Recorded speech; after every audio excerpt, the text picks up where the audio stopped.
সকলে হৃদয় দিয়ে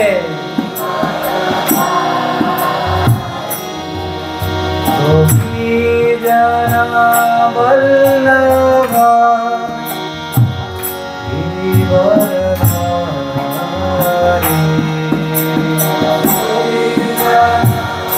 वल्लभा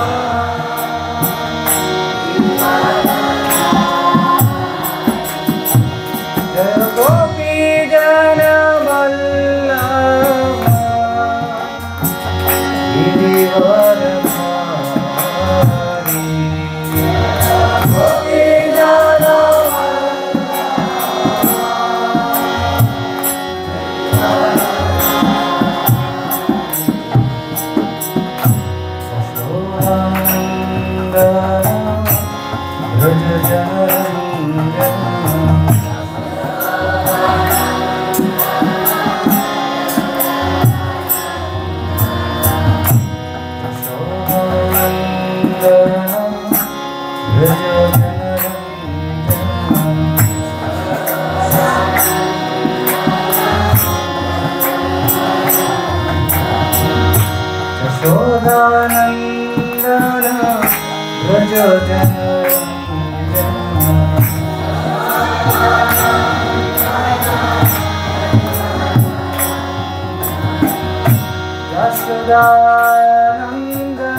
अनंत कड़ी वैष्णव वृंद की, समवेद भक्त वृंद की। सरस्वती देवे गौरवाणी प्रचारिणे निर्विशेष शून्यवादी पाश्चात्य देशतारिणे।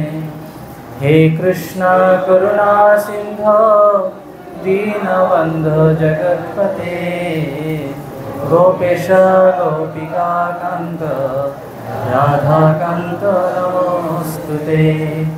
तप्त कांचन गौरांगी राधे वृंदावनेश्वरी वृषभानुसुते देवी प्रणमामि हरिप्रिये नीलाचलनिवासाय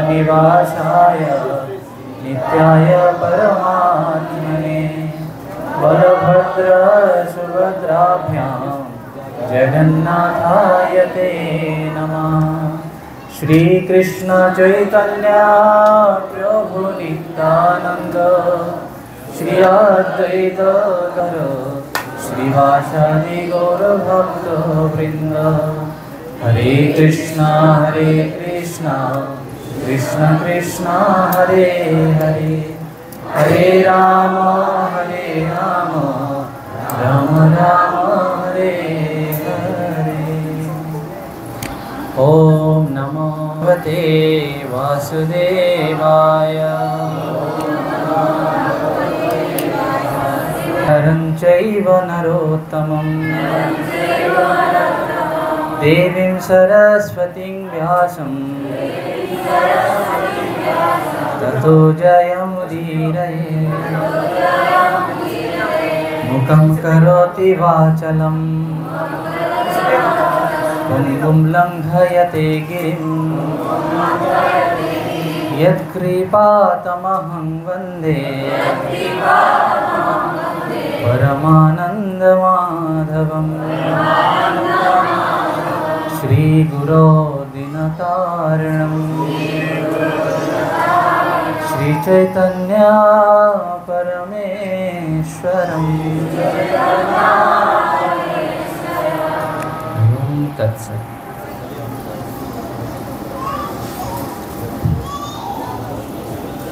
স্বামী স্ত্রী সাধারণ গৃহস্থের রোল প্লে করবেন, আরেকজন বিশেষ গৃহস্থের রোল প্লে করবেন। কে কে আগ্রহী আছেন একটু হাত তুলবেন? স্বামী স্ত্রী আছেন এরকম, মানে প্রভু মাতাজি আছে এরকম একজন পাওয়া গেছে। আর আর কে হাত তুলেছে? আরেকজন পাওয়া গেছে। তো ভালো করে শুনতে হবে, ভালো করে শুনতে হবে। যারা রোল প্লে করবেন, নাটক করবেন, একটু ভালো করে শুনবেন কি আলোচনা হচ্ছে, সেটা ফুটিয়ে তোলার চেষ্টা করবেন।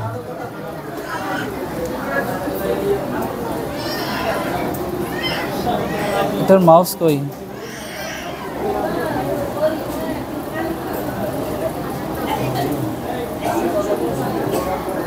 মাউস কোথায়? মাউস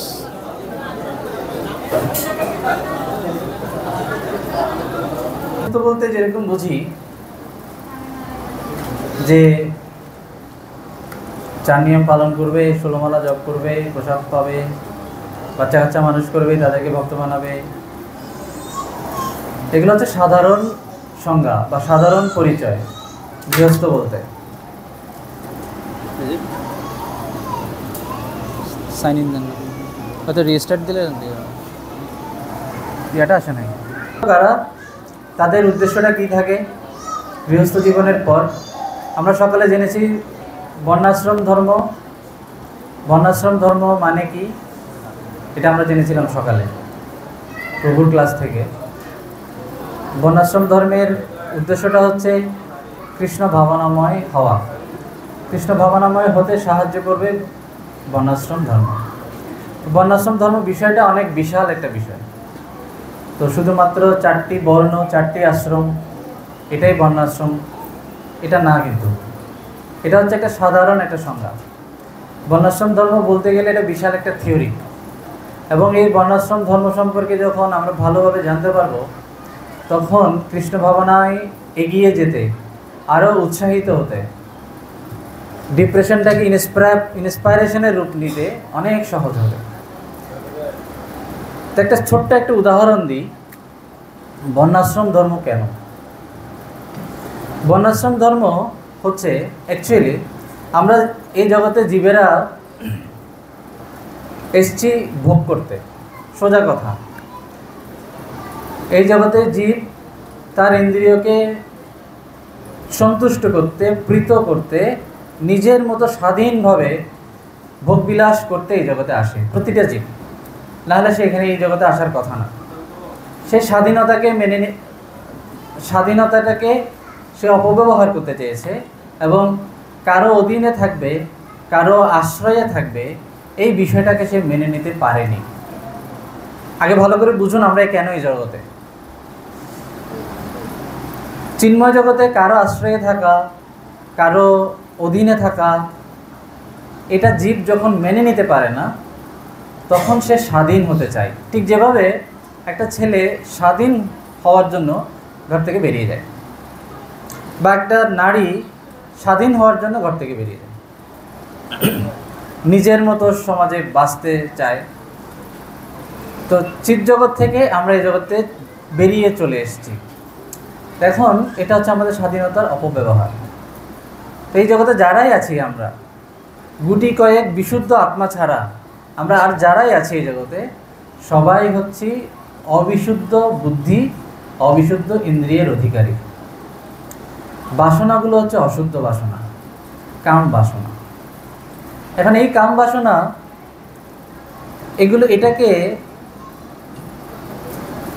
একদম স্টপ রেখে ভগবত ভক্তি করা সহজ বিষয় নয়, এটা অনেক কঠিন একটা বিষয়।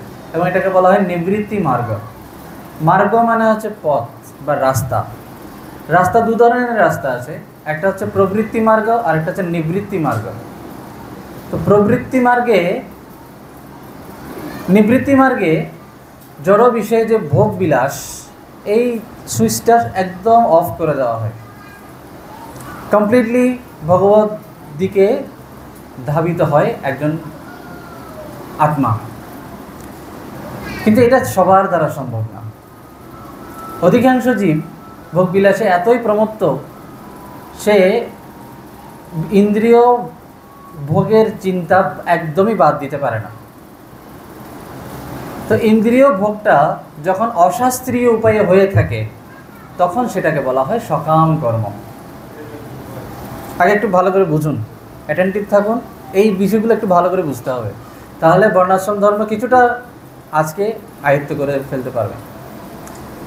তো আমরা যখন ইন্দ্রিয় তৃপ্তিটা নিজেদের স্বাধীনভাবে স্বেচ্ছাচারী হয়ে শাস্ত্রকে অনুসরণ না করে ইন্দ্রিয় তৃপ্তিকে আমরা চরিতার্থ করতে চাই, তখন সেটা হচ্ছে সকাম কর্ম। এবং এই সকাম কর্ম বন্ধনের কারণ। কিন্তু শাস্ত্রে ভগবান জীবেরে কৃপায় কইল বেদ পুরাণ। জীবের প্রতি তিনি অত্যন্ত দয়া পরবশ হয়ে তিনি কি করলেন, তিনি চিন্তা করলেন যে এরা তো ইন্দ্রিয় তৃপ্তিই করবে, কিন্তু এটা একটা রেগুলেটেড ওয়েতে করার ব্যবস্থা করে দিই। দেখা যাচ্ছে কি কোনো একজন ব্যক্তি নির্বিচারে যার তার সাথে সঙ্গ করছে, তখন শাস্ত্রে কি বলল, না যার তার সাথে করা যাবে না, ঠিক আছে, তাহলে তুমি বিয়ে করো। বৈবাহিক একটা ব্যবস্থা শাস্ত্রে বিধান দেওয়া হলো। এখন এই বিয়েটা এখানে একটা নিয়ম কানুন শৃঙ্খলা এগুলোর মধ্যে দিয়ে ইন্দ্রিয় তৃপ্তি হচ্ছে, কিন্তু রেগুলেটেড ওয়েতে, তখন সেটা হয়ে যাচ্ছে কর্ম অথবা শাস্ত্রোক্ত কর্ম। তো সকাম কর্ম দুই রকম, একটা হচ্ছে অশাস্ত্রীয় আর একটা হচ্ছে শাস্ত্রীয়। এটাও সকাম কর্ম, এখানে আমি আমার কামনা পূরণ করছি কিন্তু শাস্ত্রিক ওয়েতে, শাস্ত্রের নির্দেশনা মেনে। আরেকটা হচ্ছে শাস্ত্রের নির্দেশনা না মেনে যত্র স্বেচ্ছাচারীভাবে, যেটা ওয়েস্টার্ন কালচারে দেখা যায়। তা আমাদের ভারতীয় উপমহাদেশে দেখা যায় বিয়ের প্রথা আছে, আবার সব জায়গায় বিয়ে করা যাবে না, এখানে কিছু গোত্র এসে এগুলো কিছু বিভাজন আছে। তো এগুলোর উদ্দেশ্যই হচ্ছে এই যে তার একটা বাসনা, এটাকে সে একটা রেগুলেটেড ওয়েতে চালিত করবে। এটা হচ্ছে বর্ণাশ্রম।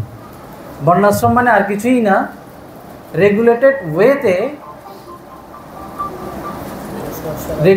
ওয়েতে ইন্দ্রিয় তৃপ্তির ব্যবস্থা। এটা হচ্ছে বর্ণাশ্রম ধর্ম। এখন এটা হচ্ছে সাধারণ বর্ণাশ্রম। আর দৈবী বর্ণাশ্রম কি? যে এই যে ইন্দ্রিয় তৃপ্তি বা বিষয়ের সাথে সংযোগ, বিষয়ের সংস্পর্শে আসার যে ব্যবস্থা, তার মধ্যে দিয়ে ভগবত আরাধনা, এটা হচ্ছে দৈবী বর্ণাশ্রম। সাধারণ বর্ণাশ্রম আর দৈবী বর্ণাশ্রমের মধ্যে পার্থক্য হচ্ছে এটা। সাধারণ বর্ণাশ্রমের উদ্দেশ্যটা হচ্ছে একটা রেগুলেটেড, একটা জীবকে একটা নিয়ন্ত্রণের মধ্যে রাখা। এতে সে ভগবত আরাধনা করতেও পারে, নাও করতে পারে। মানে বিয়ে করলো সিস্টেমেটিক, একটার বেশি না, আবার যাত্রার সাথে সে রাত কাটাবে না, যাত্রার দ্বারা সন্তান উৎপাদন করবে না, একটা রেগুলেটেড ওয়ে, একটা বাধা ধরা নিয়ম আছে। এটা এর দ্বারা সে ভগবানের সাধনা করতে পারে, নাও করতে পারে, কিন্তু সে এটা করবে। এটা সাধারণ বর্ণাশ্রম। আর দৈবী বর্ণাশ্রম মানে হচ্ছে কি, এবার এই যে তার নিয়ম কানুনগুলো, এর মাধ্যম দিয়ে সে ভগবত সন্তুষ্টির চেষ্টা করবে। এটা হচ্ছে দৈবী বর্ণাশ্রম। তো সাধারণ বর্ণাশ্রম অ্যাকচুয়ালি জীবকে ততটা বিশুদ্ধ করে না, এটা শুধু পাপ থেকে দূরে রাখার চেষ্টা করে। কিন্তু ইন্দ্রিয় তৃপ্তি মানেই হচ্ছে চেতনা কলুষিত হবে, এটা স্বাভাবিক বিষয়। মানে এটা হলে এটা হবেই, এরকম একটা বিষয় অনিবার্য। যে কোনোভাবে যদি ইন্দ্রিয় তৃপ্তি হয় তাহলে চেতনা কলুষিত হবে। চেতনা কলুষিত হওয়া মানে পাপ হওয়া একই কথা না। অনেকে ভাবতে পারে, প্রভু যদি সন্তান উৎপাদনের ইচ্ছা ব্যতি রেখে কেউ যদি স্ত্রী সঙ্গ করে, তার নিজের স্ত্রী, তাহলে কি পাপ হবে? এটা কি অবৈধ হবে? এটা অবৈধ হবে না, কিন্তু তার চেতনা কলুষিত হবে। চেতনা কলুষিত হওয়া মানে পাপ হয়েছে সেটা নয়। পাপ হবে কখন? যখন তার স্ত্রীর বা অতিরিক্ত তার স্ত্রী নয় এমন কারোর কাছে যাবে, তখন সেটা পাপ হবে। বুঝা গেছে? অবৈধ সঙ্গ এটা মানে কি? অনেকে ভাবে কি, ও আমাদের সন্তান উৎপাদনের ইচ্ছা না থাকলে এটা অবৈধ হয়ে যাবে। এটা অবৈধ হবে না, বৈধ, বাট এখানে উচ্চতর কোনো উদ্দেশ্য নেই, যার কারণে এটা পিউরিফাই করছে না আমাকে। বর্ণাশ্রম ধর্ম হচ্ছে এই, আমরা শাস্ত্রোক্ত কর্মগুলো মেনে চলবো, কিন্তু উচ্চতর উদ্দেশ্য থাকবে। এটা হচ্ছে দৈবী বর্ণাশ্রম, এবং সেটা তখন আমাদেরকে বিশুদ্ধ করবে, নিয়ন্ত্রিত করবে। একটা উদাহরণ দিই, ভালো করে বুঝে যাবেন। আচ্ছা, সাবান জিনিসটা পরিষ্কার নাকি ময়লা? আপনাদের কি মনে হয়? সাবান, এমনিতে সাবান জিনিসটা, এটা কি বিশুদ্ধ জিনিস না অবিশুদ্ধ জিনিস? নোংরা জিনিস না ভালো জিনিস? খাওয়ার জিনিস না ফেলে দেওয়ার জিনিস? আমরা কি খাই সাবান? চামচে করে করে কেটে কেটে খাই, ফেলে দিই না?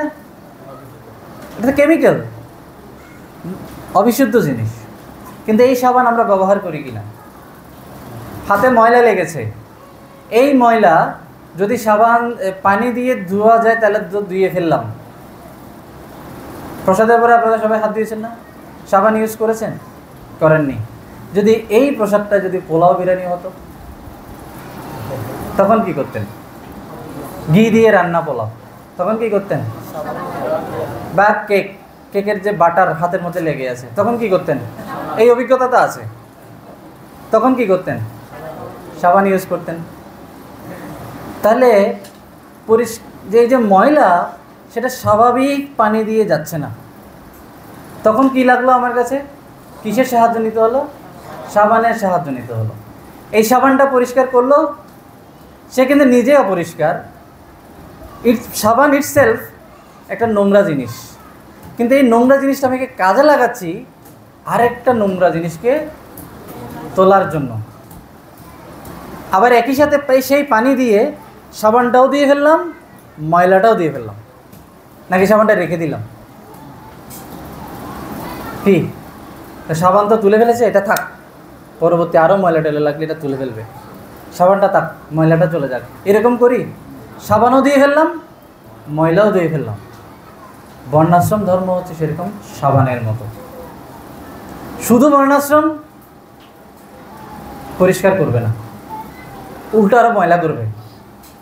কিন্তু এই বর্ণাশ্রমের সাথে যখন পানি অর্থাৎ ভগবত ভক্তি যখন অ্যাড হবে, তখন সেই ময়লাটা উল্টো আরও পরিষ্কার করে দিয়ে সে নিজে সহ চলে যাবে, আত্মা বিশুদ্ধ হয়ে যাবে।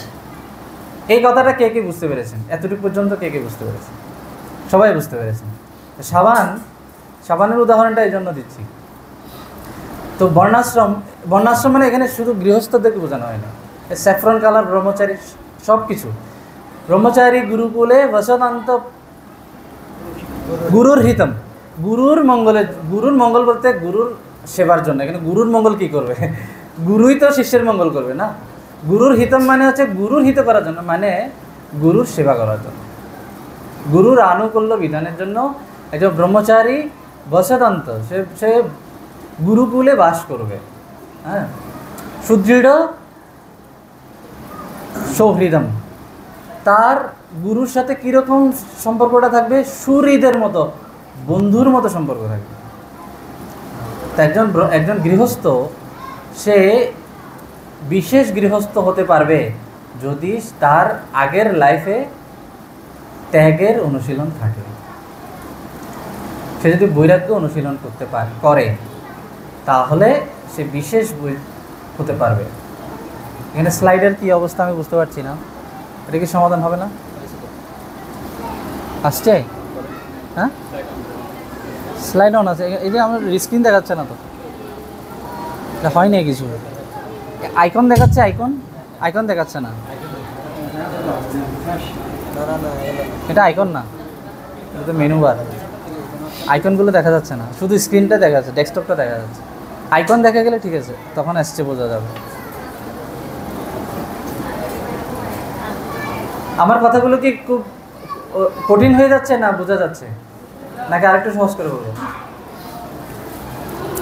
তো ব্রহ্মচারী, এই ব্রহ্মচর্যের শিক্ষাটা শুধুমাত্র যে ব্রহ্মচারীদের লাগবে তা না। ব্রহ্মচর্যের শিক্ষাটা হচ্ছে এর উপরে যত আশ্রম আছে সবার ফাউন্ডেশন।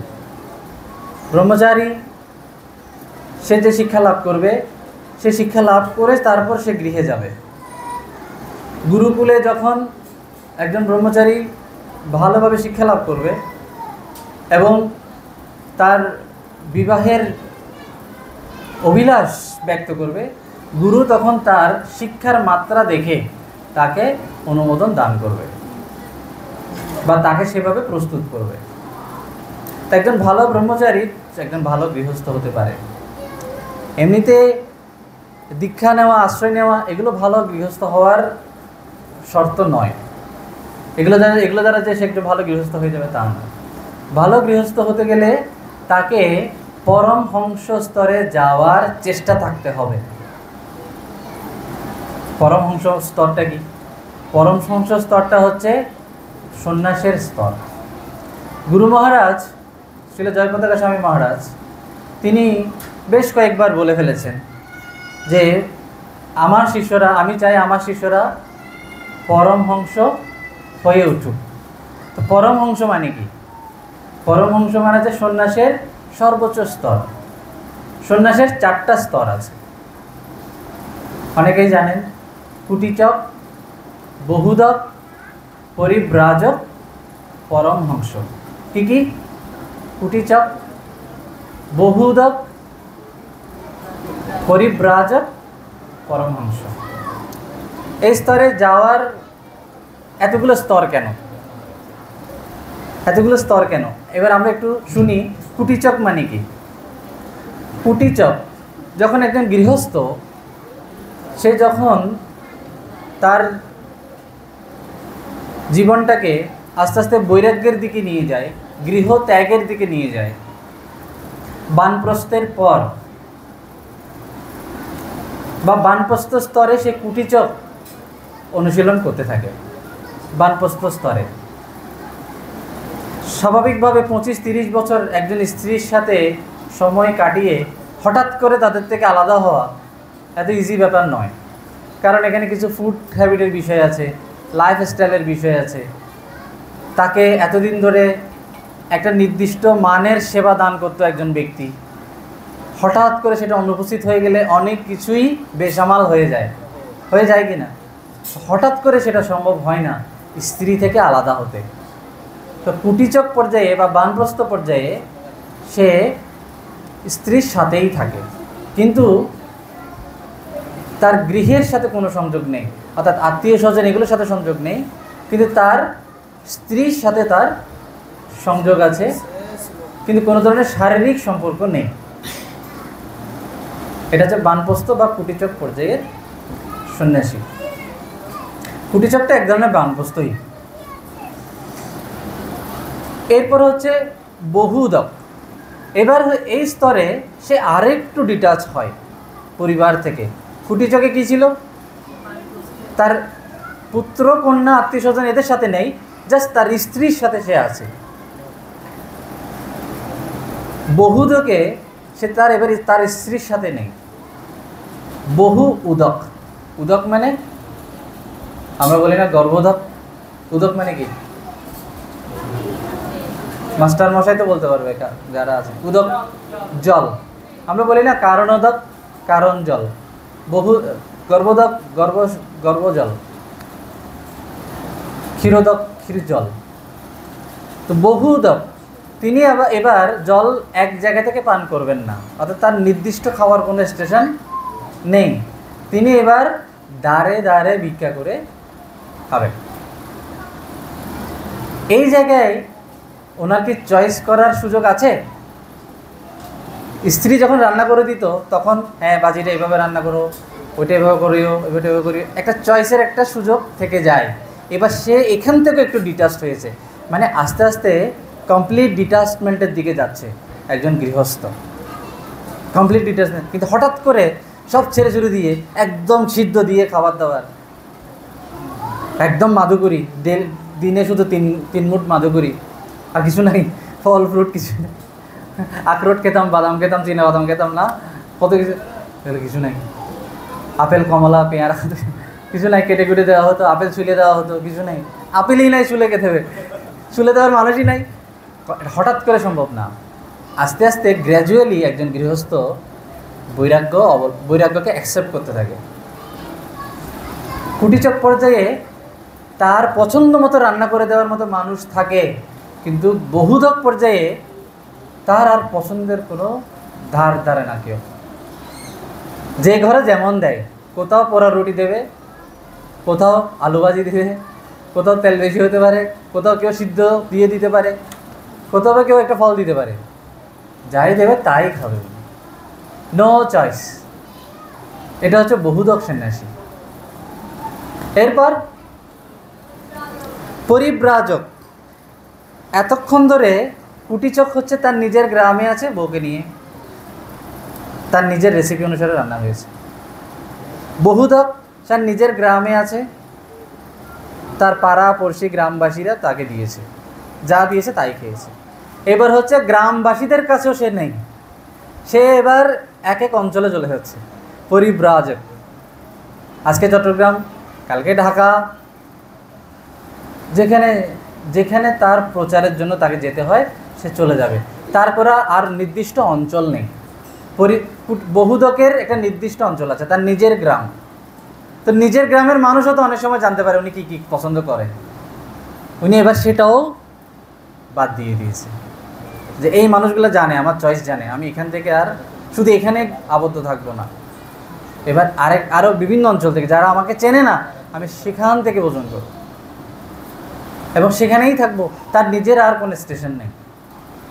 বহুদক পর্যন্ত তার নিজের একটা ঘর ছিল, কিন্তু পরিব্রাজকের আর নিজের ঘরটাও নেই। সে কোনো আশ্রমে যেখানে যাবে, সেই আশ্রম সেখানে কোনো একটা আশ্রমে মন্দিরে থেকে যাবে। আমি কি বুঝাতে পারছি কীভাবে একটা একটা থেকে ডিটাচ হচ্ছে? এটা কি বোঝা যাচ্ছে এই কথাগুলো? এরপর পরমহংস। পরমহংস মানে হচ্ছে এবার সে তার খাওয়া হচ্ছে কি হচ্ছে না এদিকে তার কোনো ধ্যানই নেই। ভগবান যদি কখনো জোটায় তাহলে সে খাবে, তাহলে খাবে না। মাধবেন্দ্রপুরী অযাচক বৃত্তি, ভগবান তাকে যদি জুটে তাহলে সে খাবে, না খাবে না। কমপ্লিটলি সে ভগবত ভাবনায় ভাবিত, কমপ্লিটলি। তিনিও পরিব্রাজক হতে পারেন, কিন্তু তিনি খাবার জন্য পরিভ্রমণ করেন না। আমরা যখন আমাদের আচার্যদেরকে জয়ধ্বনি দিই তখন কি বলি? ওম বিষ্ণুপাদ পরমহংস পরিব্রাজকাচার্য। তা একজন পরমহংস তিনি পরিব্রাজক হতে পারেন, আবার একজন পরিব্রাজক পরমহংস নাও হতে পারেন। বোঝা গেছে কথাগুলো? একজন পরমহংস সে পরিব্রাজক হতে পারেন, কিন্তু একজন পরিব্রাজক তিনি পরমহংস হতেও পারেন, নাও হতে পারেন। এটা তার উন্নতির উপর নির্ভর করবে। তো শুধু পরিব্রাজক বললে তিনি শুধু খাবারের জন্য পরিভ্রমণ করেন আর কিছু কথাবার্তা বলেন, কিন্তু পরমহংস ওনারা নিজের কোনো ধ্যান নেই। এছাই গোসাই যাবে ব্রজে কৈলাবাস, কবু কবু মাধু করি কবু উপবাস। ড্যাম কেয়ার, কখনো কখনো মাধুকরি পেলে খায়, নাহলে এতে তার ধ্যান জ্ঞান নেই। তার ধ্যান জ্ঞান হচ্ছে একদম কমপ্লিটলি জগৎ কল্যাণে তিনি রত। পেলে খান, না পেলে না খান, কোনো যেখানে রাত হয়ে গেছে একটা গাছ পাওয়া গেছে ওখানে শুয়ে পড়ে শেষ। এই হচ্ছে পরমহংস। গুরু মহারাজ বলছেন আমি চাই আমার প্রতিটি গৃহস্থ শিষ্য পরমহংস হোক। তাহলে কি হবে এখন? তাহলে কি সব ছেড়ে ছেড়ে দিতে হবে? ছেলেটা তো মাত্র 8 পাস করলো, ছেড়ে দেবো? স্ত্রীর কথা না হয় বাদ দিলাম, এটা মানে বড় হয়েছে, হ্যাঁ ছেলেটা তো, ছেলেগুলো তো বড় হয়নি, ছেড়ে দেবো? আজকের ক্লাসের পর পরমহংস হয়ে যাব? আপনি আজকের ক্লাসের পর যদি পরমহংস হতে চান, আপনি আসলে পরমহংস হতে পারবেন না, আপনি গরমহংস হবেন, মাথাটাই গরম হবে। উল্টো ইন্দ্রিয়গুলো আপনাকে আরো ডিস্টার্ব করবে, কারণ হঠাৎ করে পরমহংস স্তরে যাওয়া যায় না। তো গুরু মহারাজ কি বলেছেন এটার জন্য? পরমহংস হতে হলে কি করতে হবে? এটা আস্তে আস্তে প্র্যাকটিস করতে হবে, ত্যাগটাকে আস্তে আস্তে। এই যে কুটিচক, বহুদক, পরিব্রাজক, এগুলো কিন্তু এমন না যে আজকে 2025 সালে আমি কুটিচক, আগামী বছর আমি পাস করে ফেললাম, পরের ক্লাসে চলে গেলাম, এরপরে পরের ক্লাসে চলে গেলাম, তা না। কিন্তু এটা এমন না যে আপনাকে সার্টিফিকেট দিয়ে, ঘোষণা দিয়ে কালকে থেকে উনি কুটিচক, এরপরে উনি পরিব্রাজক, এটা ঘোষণা দিয়ে এরকম না। কিন্তু এটা তার হৃদয়ের বৈরাগ্যের মাত্রা অনুসারে এই লেভেলগুলো তিনি গ্রহণ করে ফেলেন। এমনও হতে পারে তিনি অতি শীঘ্রই পরমহংস হয়ে গেছেন, আবার এমনও হতে পারে তিনি এই জন্মে কুটিচকও হতে পারেননি। এটা নির্ভর করছে একজন গৃহস্থের শরণাগতির মাত্রার উপরে। এর জন্য আমাদেরকে গুরুর আদেশ নির্দেশ এগুলোকে গ্রহণ করে ট্রেন্ড আপ হতে হবে। এই ট্রেন্ড আপ গৃহস্থই হচ্ছে বিশেষ গৃহস্থ, প্রশিক্ষিত গৃহস্থই হচ্ছে বিশেষ গৃহস্থ। এবার বলি ট্রেন্ড আপ গৃহস্থ মানে কি? এটা এই কথাটা বলে আমি শেষ করবো, এরপর আপনারা নাটকে যাবেন। নাটকে দুজন দম্পতি দেখাবেন বিষয়গুলো।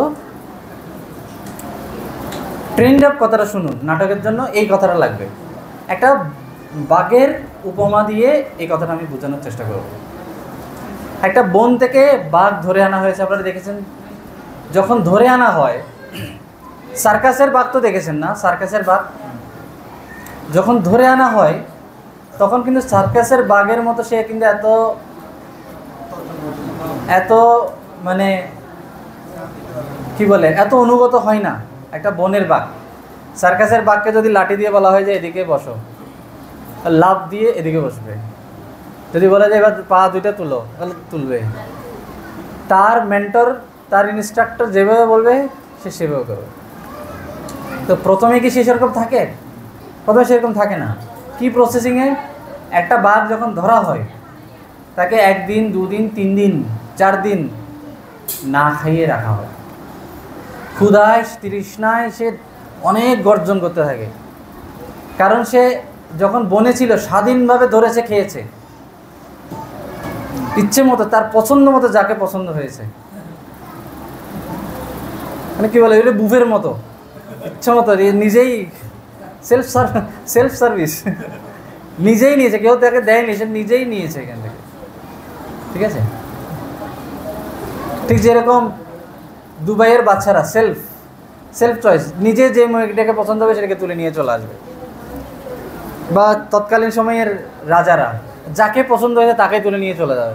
রাবণ যেটা করতে চেয়েছিল, পছন্দ হয়েছে যাকে তাকে, যেখানেই যেত, বেড়াতে গিয়েছে, যেখানে যাকে পেয়েছে তুলে নিয়ে চলে আসছে, তাকে রানী বানিয়েছে, যেরকম পেয়েছে সেরকম খেয়েছে। কিন্তু এই বুনো বাঘটা যখন খাঁচার মধ্যে পড়ে গেল, আপনারা শোনার সাথে সাথে কিন্তু একটু কল্পনা করারও চেষ্টা করবেন, তাহলে রিয়েলাইজেশন ভালো হবে। এই বনের বাঘটা যখন খাঁচার মধ্যে পড়ে গেল, প্রথমে তাকে 3-4 দিন খাবার দেওয়া হয়নি। সে ক্ষুধা তৃষ্ণায় তর্জন করতে করতে ক্লান্ত হয়ে গেছে, একদম একদম মুমূর্ষু অবস্থা। সে দাঁড়ালেই মনে হয় যে শুধু দাঁড়িয়েই আছে, কোনো রকমের ঠেলা একটা মারলে পড়ে যাবে। সে মানে কোনো কষ্ট রেখে এরকম করে দাঁড়িয়ে আছে, কাঁপছে। এর উপরে ইনস্ট্রাক্টর বলে যে এদিকে যাও, দৌড়াও, শিকল চাবুক দিয়ে একটা বাড়ি দেয়। খাবার তো নাই, এমনিতে আদা মরা, সে এবার বলে দৌড়াও। সে দৌড়াতে পারে না অনেক দূরে। তখন এক টুকরো মাংস তাকে দিয়ে দেওয়া হয়, সেটা খায়, খেয়ে একটু এনার্জি হয়। তারপর আরেকটা টেবিলের উপরে এক টুকরা মাংস রাখা হয়, যাও লাভ দাও, লাভ দেয়। আরেকটা টেবিলের উপরে এক টুকরা মাংস রাখা হয়, লাভ দাও। তার তো এখন ক্ষুধা, যেটা বলে সেটা, কারণ এই খাঁচার বাইরে সে আর যেতেও পারছে না। এ জানা যে এই যে ব্যক্তি, সেই আমাকে একমাত্র খাবার টাবার দিতে পারবে, এখানে আর কেউ আমাকে খাবার দেওয়ার নাই। একটা ডিপেন্ডেন্স তৈরি হয়ে যায় ওই মানুষটার প্রতি, যা বলে তা করে। এরপরে একটা গোল চাকতি নিয়ে আসে, দাও লাভ দাও, ভিতর দিয়ে সে লাভ দেয়। সে তো এটা ট্রেন্ড হয় না, প্রথম দিকে লেগে যায়, হয় পা লেগে যায়, নাহলে মাথা লেগে যায়, পারে না, শার্পলি পারে না। কিন্তু বারবার করতে করতে করতে করতে করতে সে পারে। এরপরে এবার দেওয়া হয়েছে আগুনের গোলা, দাও আগুনের মধ্যে দিয়ে যাও। এইভাবে যখন চলতে থাকে, তখন সে আস্তে আস্তে বুঝে যায় যে এই মানুষটার কথা শুনলে আমি খাবার পাবো, এই মানুষটাকে আমার রাখতে হবে, খুশি রাখতে হবে, ট্রেন্ড আপ হয়ে যায়।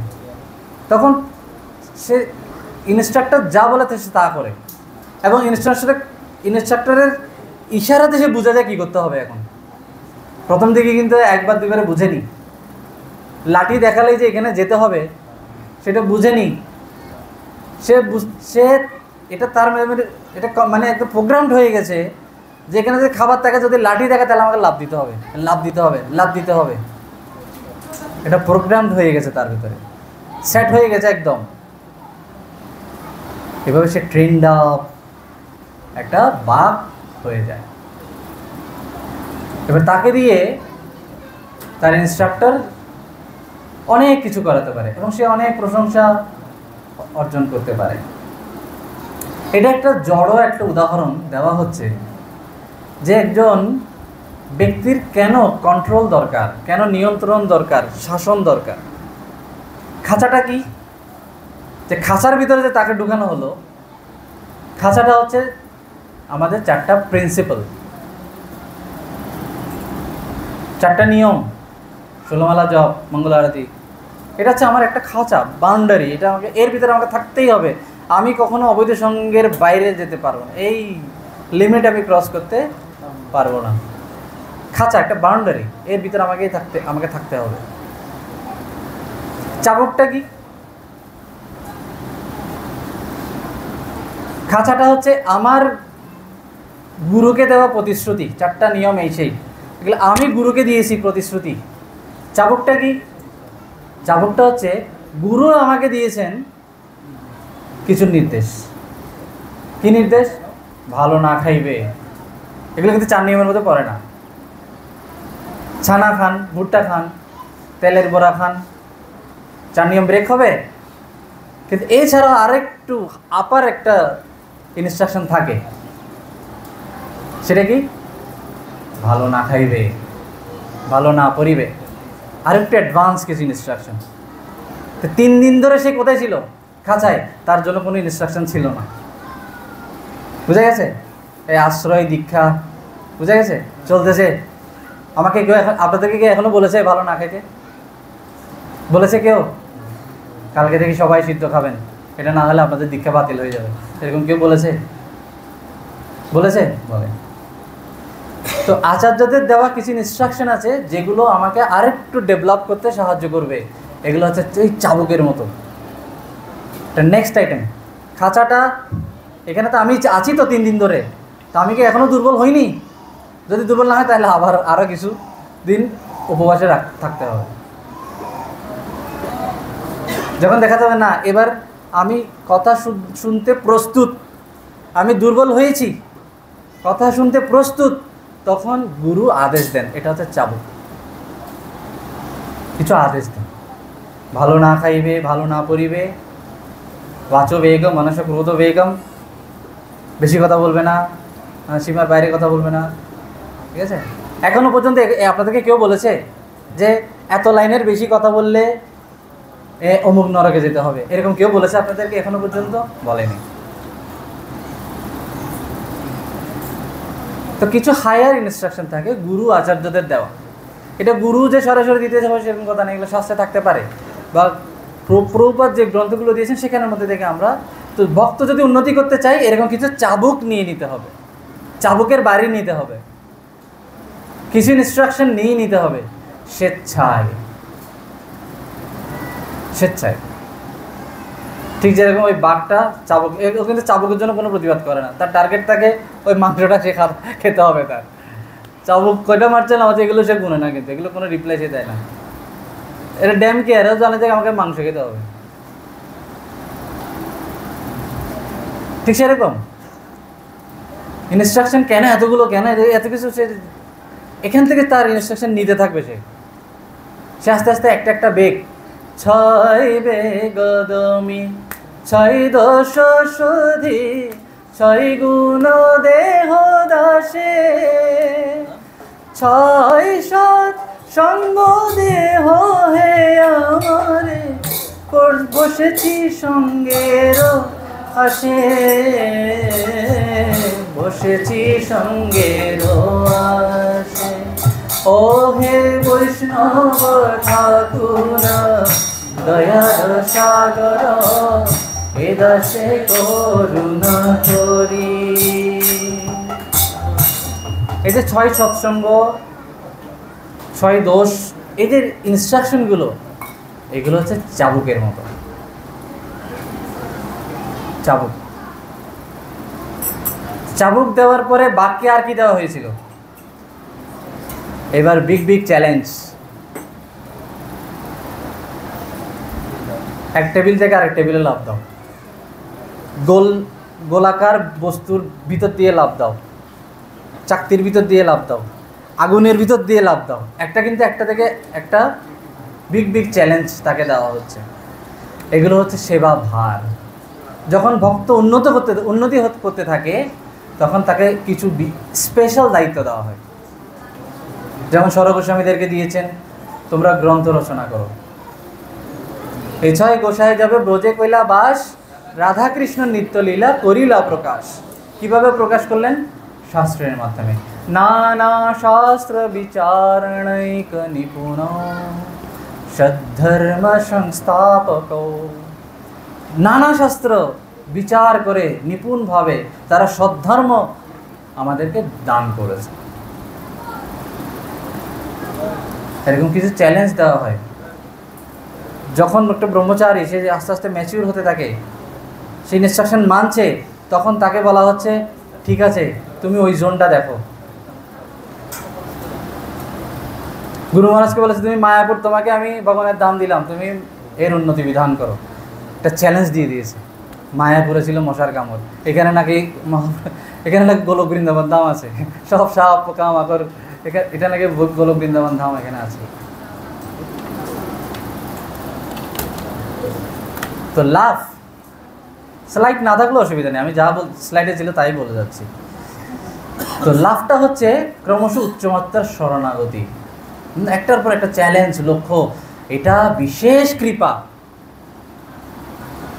আচার্যরা কৃপাপূর্বক এই ধরনের চ্যালেঞ্জগুলো দিয়ে থাকে, এবং কেউ যখন এগুলো করতে থাকে তখন সে বিশেষ কৃপা লাভ করে, আর জগৎবাসী তার জন্য হাততালি দেয়। ঠিক যেরকম ওই বাঘের জন্য দর্শকেরা হাততালি দেয়। আগুনের ভিতর দিয়ে চলে গেছে, তাই না? উত্তাল সমুদ্র, 70 বছর বয়সে চলে গেছে, এটাকে আগুনের ভিতর দিয়ে যাওয়ার মতো না? চলে গেছে। বিগ বিগ চ্যালেঞ্জ, তখন জগৎবাসী হাততালি দিচ্ছে। জয় প্রভুপাদা, জয় প্রভুপাদা, প্রভুপাদা, জয় প্রভুপাদা।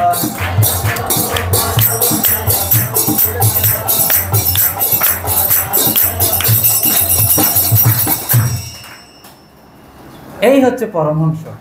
এইরকম লাভের পর্যায়ে যদি একটা গৃহস্থ যেতে পারে তখন সে পরমহংস হতে পারবে। কে কে চান?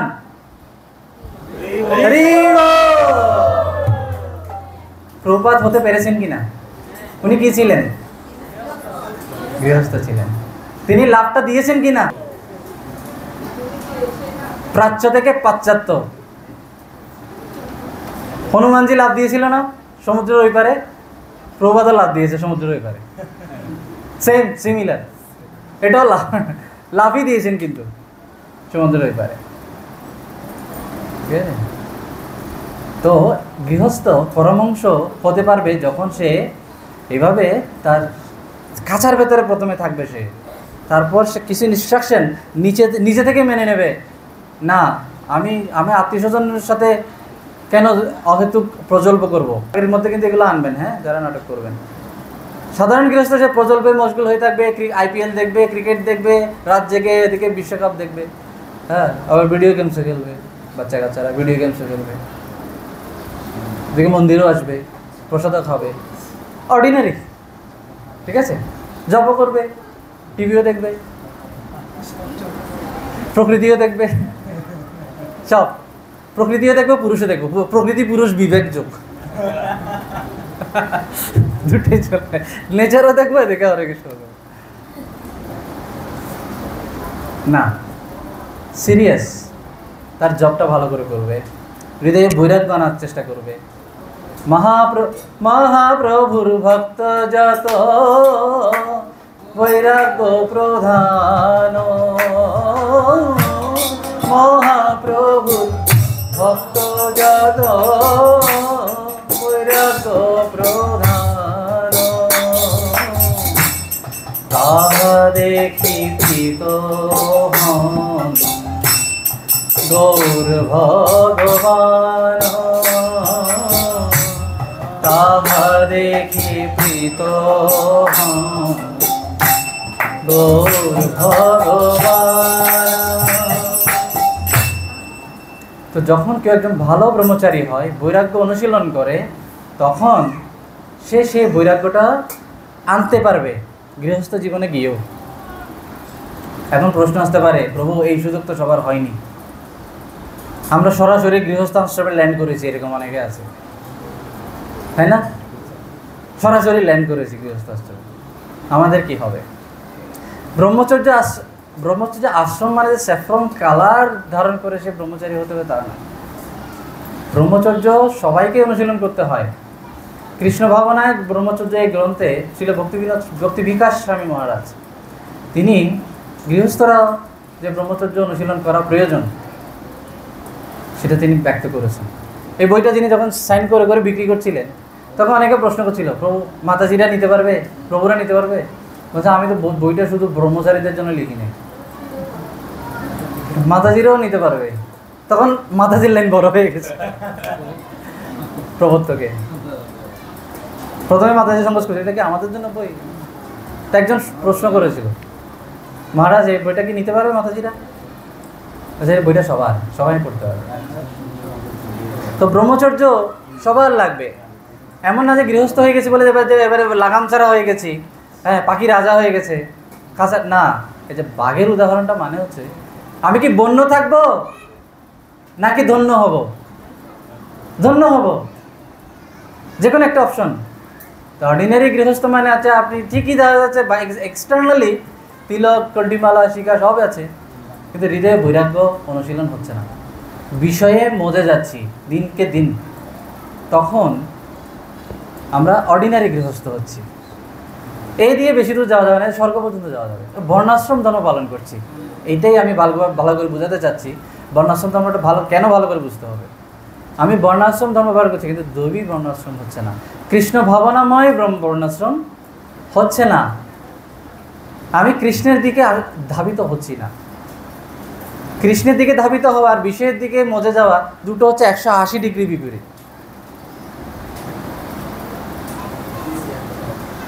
তো যত কৃষ্ণে জড় আসক্তি আমি হ্রাস করতে পারবো, তত কৃষ্ণ আসক্তি বাড়বে। বা উল্টো করে বলা যায়, কৃষ্ণ আসক্তি যত বাড়বে তত বিষয় আসক্তি হ্রাস পাবে। এইভাবে আমরা বিশেষ ব্রহ্মচারী হতে পারবো, প্রশিক্ষিত ব্রহ্মচারী হতে পারবো, ট্রেন্ড আপ হতে পারবো। দেখেন এই সময়ও এই যে আপনারা এখানে এসছেন, গীতা একাডেমিতে অনেক এর থেকে আরও 5 গুণ গৃহস্থ আছে। সবাই এখানে আসেনি, আপনারা একটা চয়েস করেছেন, আপনারা একটা সিদ্ধান্ত নিয়েছেন, না আমি ঘুরবো না, এখানে থাকবো। আজকের দিনে অনেকে ঘুরছে না, ঘুরছে, কিন্তু আপনারা সিদ্ধান্ত নিয়েছেন আমরা এই ক্লাসটা করব। হ্যাঁ, কোনো ইন্টারন্যাশনাল বক্তা নেই, সব আমাদের ঘরের বক্তাগুলাই, কিন্তু আমরা করে বেনিফিট যা হয় তা। আপনারা এই সিদ্ধান্ত নিয়েছেন, এটা হচ্ছে একটা বিশেষ গৃহস্থের লক্ষণ। এটাকে ধরে রাখবেন। পড়াশোনায় মনোযোগী থাকা, নিজে কিছু স্টাডি করা, মন্দিরে থাকা, নাইট স্টে করা, বিষয় আইটেমগুলোকে এত বেশি প্রাধান্য না দেওয়া, কোন আত্মীয় আমাকে নিয়ে কি কমেন্ট করেছিল এবার তাকে আমার দেখতে হবে, তাকে একহাত নিতে হবে, আমার কি দরকার, বাদ দেন আত্মীয় স্বজনের বিষয়গুলো। তো কে আমাকে কি করেছে, এগুলোতে নির্লিপ্ত থাকা উচিত। সিরিয়াস থাকবে কোন দিকে, কালকে আমার জবটা ভালো করে হয় না, আমি ঝিমি করেছি, মালা টেনেছি, আজকে আমি জব করব। গতকালকে কি করেছিলাম, মালা টেনেছিলাম, আজকে জব করব, নাকি প্রতিদিনই মালা টানবো। সিরিয়াস থাকা, ঠিক আছে। ভক্তি জীবনে যত উন্নতি হতে থাকবে কৃষ্ণের দিকে, তত বৈরাগ্য আসতে থাকবে। ঠিক আছে। ভাগবতমের সঙ্গ করা, ব্যক্তি ভাগবত, গ্রন্থ ভাগবত শোনা। গুরু মহারাজ প্রতিদিন ক্লাস দিয়ে যাচ্ছে, এগুলো কার জন্য? মায়াপুরবাসীদের জন্য, কাদের জন্য? পরমহংসদের জন্য। আমরা যারা এখানে আছি, যারা আছি তাদের জন্য, সবার জন্য। মনে করতে হবে যে গুরু মহারাজ এতদিন বেঁচে আছে, এটা আমার জন্য বেঁচে আছে, আমাকে উদ্ধারের জন্য। উনি যে এই যে লাইসেন্স বাড়াচ্ছেন, নবায়ন করতেছে বারবার, এগুলো আমার জন্য। উনি ওনার লাইফটাকে রিনিউ করে যাচ্ছে বারবার, আমার জন্য, কেবল আমার জন্য। উনি এই জগতে পড়েই আছেন শুধু আমার জন্য, এটা এইভাবে বুঝতে হবে। উনি জগৎবাসীর জন্য না, উনি আমার জন্য এসছেন। আমি ফেল হলে উনি ফেল, কমপ্লিট ফেল। ওনাকে ফেল হতে দেওয়া যাবে। উনি যে 8টায় লেকচার দেন, এটা আমার জন্য দেন। তো স্পেশাল গৃহস্থ, ট্রেন্ড আপ গৃহস্থ হতে হলে এইরকম কিছু মানসিকতা রাখতে হবে, ঠিক আছে। তো এখানে আমি স্টপ করছি। 2 জন গৃহস্থ একটু দাঁড়াবেন। আমরা 10 মিনিট, আমাদের হাতে অলরেডি টাইম শেষ, আমি তারপরে আরও 10 মিনিট নিচ্ছি। আমরা এর মধ্যে একটা ভজন করে ফেলবো, ওই 2 জন প্রস্তুত হয়ে যাবে। ভজনটা